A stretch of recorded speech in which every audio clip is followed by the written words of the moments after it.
Hello, my name is Clive Roper. I'm going to introduce to you new approach methodologies and inhalation toxicology. My opinions are my own and do not represent any other companies mentioned. I'm a board member of the UK NC3Rs. I'm a board member of the 3Rs Collaborative, ESTIV and Peptimatrix, and a visiting scientist at UCL. Most of my work is at Roper Toxicology Consulting Limited, and I'm representing this company only. I'm going to cover the following topics: introduction to new approach methodologies, definition of NARMs, adverse outcome pathways and contexts of use, complex in vitro models including transwell plates, spheroids, organoids and tumoroids, validation, respiratory toxicology, rat, human lung physiology, the human lung physiology and cells, example test systems for the lung, and a case study for respiratory irritation and conclusions. Introduction to NARMs. Well, it all started with ECHA in 2016, and this is where they first defined NARMs. They define them as include in silico approaches in chemico and in vitro assays, as well as the inclusion of information from the exposure of chemicals in the context of hazard assessment. They also include a variety of new testing tools such as high throughput screening, high content methods, genomics, proteomics, metabolomics, as well as conventional methods that aim to improve understanding of toxic effects, either through improving toxicokinetic or toxicodynamic knowledge for substances. There are lots of other definitions, and I think this is an important one. I'm one of the co-authors, and this is from the UK NC3Rs. And we say that NARMs are defined as any in vitro, in chemico or computational in silico model method that, when used alone or in concert with others, enables improved chemical safety assessment through more protective and or relevant models, and as a result contributes to the replacement of animals. We also have recently given a US 3Rs collaborative definition, and again I'm a co-author, and we say the NARMs are technologies that do not directly involve live animals and generate mechanistic or predictive information to advance biological understanding or inform decisions related to human, animal or environmental health.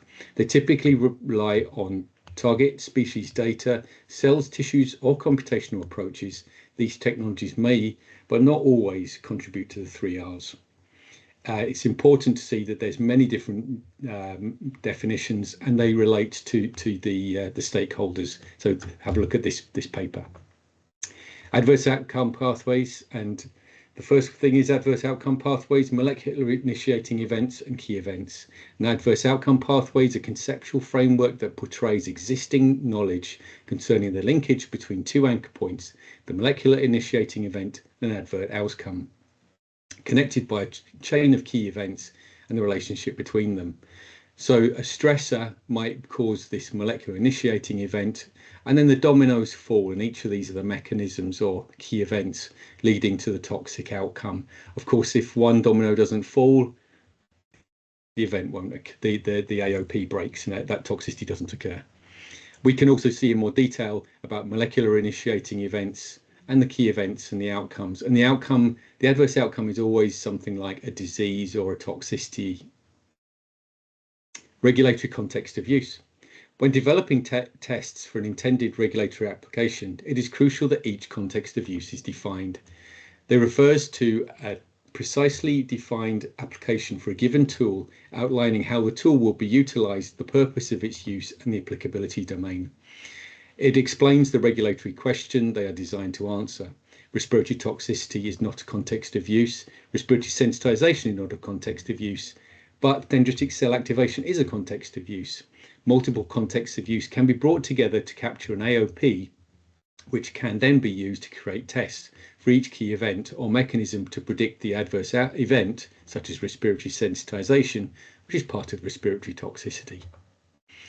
There's lots of complex in vitro models, and I'm going to start with 3D transwell plates, epioral and epigingival from the mouth, mucilaire and epi-airway or upper airway, That's human corneal epithelium, and epiintestinal is the intestine. And they're all the same. The cells are grown on a matrix, and below it is the media. And you can put chemicals on the surface to interact with the cells. Another one is allicins from in vitro lice. We don't have a cross section, but you can see here the well, and you have all of the cells that are important in this area of the alveolar tissues, which is macrophages, type 2 cells, dendritic cells, epithelial cells, mast cells. So everything is there to represent the alveolus. Complex in vitro models include spheroids, tumoroids, and organoids. An organoid is miniaturized, simplified version of an organ produced in vitro in 3D. It mimics the key functional, structural, and biological complexity of that organ. A spheroid is a simpler 3D structure that consists of clusters of cells. A tumoroid is a special form of organoid or spheroid containing tumor cells. These comprise primary cells, cell lines, induced pluripotence, stem cells, or a mixture. Here's an example of spheroids from Inspiro on a 96-well plate. A much more complex retinal organoids from Axol, representing the retina, and a very complex set of cells in the pancreatic tumoroid model here from Nilogen. Validation is, now there is an interesting framework for developing robust NAMs produced by ICFAM in 2024. What we need to do is key concepts, flexible, fit for purpose NAMs validation. Underpinning this is context of use and independent review. We need biological relevance, data integrity, information transparency, and technical characterization. Respiratory toxicity. The inhalation route of exposure in the human can be considered for drugs, chemicals, and formulations in liquid, vapor, powder, and nebulized forms. The upper respiratory epithelium is the first tissue that these inhaled materials directly interact with. Many chemicals, especially in vapor and nebulized forms, can reach past the conducting airways into the lower alveolar tissues. Further absorption into the systemic circulation can occur at different locations within the respiratory tract and may result in systemic toxicity. Traditionally, animal models have been used to evaluate toxicity of chemicals, and there are sometimes some cases like respiratory sensitization where there isn't an animal model. New human complex in vitro models have been developed to replace animals and gain a more human relevant evaluation to chemical safety. Let's have a look at the rat and human lung physiology. There's big differences. The rat being small, the human being large, but the nasal turbinates are very complex in the rat and simple in the human. There's a bend in the airway in the human, there's no bend in the rat. Differences in the chain, monopodial versus bipodial. Lots of differences that make us question whether it is a good idea to use animals into respiratory tox. So let's focus on the human lung and physiology. We have the conducting, the transitional, and the exchange, and the cells we have here in the trachea, ciliated, goblet, and basal. Then we have ciliated, club, and bronchi in the transitional, and we have type 1 and type 2 in the alveoli, and not forgetting macrophages. We have lots of example test systems for the lung. The simplest is a modified direct peptide reactivity assay, which looks at the binding of a chemical to peptides as a first step in respiratory sensitization. Then we can look at macrophages, and we can look at human cell lines. There's lots of different cell lines, just simple cells taken from humans. And then there's other more complex ones. For example, we can use Sensigen Gardair. More complex systems we have are the 3D transworld plate models, for example, Epithelix mucilaire and Mattec epi airway. Conducting bronchial, for example, Epithelix small air. And we have lots of different alveolar models, such as epi-alveolaire, alveolaire, and allicins. And the most complex is the ex vivo human precision cut lung slicers.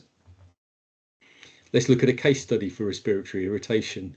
A human relevant exposure-based inhalation model. First of all, we measure the particle size of inhalable particles. We do an exposure to the mucil air in the transwell plates with these cells. And then we do computational fluid dynamic modeling. This is actually a model of a human lung from the nose to the alveolar. And this is normally used, this type of testing is normally used in engineering for movement of gases and liquids. We can then do our human equivalent concentration and risk characterization. We do analysis. The context of use is respiratory irritation, a partial adverse outcome pathway illustrating exposure of the chemical leading to cell death and damage to the surface epithelium was developed, generating general reactivity with cellular components, ending up in the adverse outcome through these key events. Markers of respiratory irritation were identified using this AOP.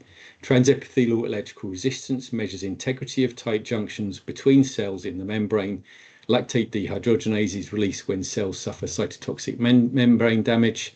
Resveratrol reduction is a measure of cellular metabolic competence. We did the human computational fluid dynamics aerosol simulation. We found out that nearly 100% was deposited in the nose, pharynx and larynx. And that meant that we only had to evaluate toxicity in the conducting airway only.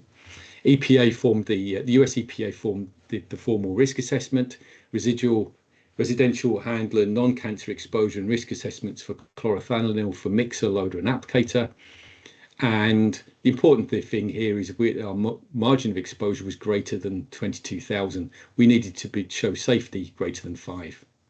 This has been written up as an OECD case study with all the papers. In conclusion, new approach methodologies are in vitro, in chemico and computational toxicology measurements used to predict toxicity without the use of animals. The context of use must be defined, i.e. what regulatory endpoint is being answered. An adverse outcome pathway is created to identify the mechanisms involved in developing the toxicity identified in the context of use.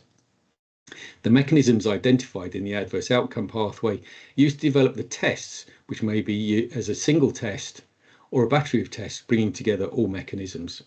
Human complex in vitro models are available for respiratory toxicology. Tests may be validated prior to use when there is sufficient data available to compare animal tests with new approach methods. Case studies are available for different toxicity endpoints, such as respiratory irritation.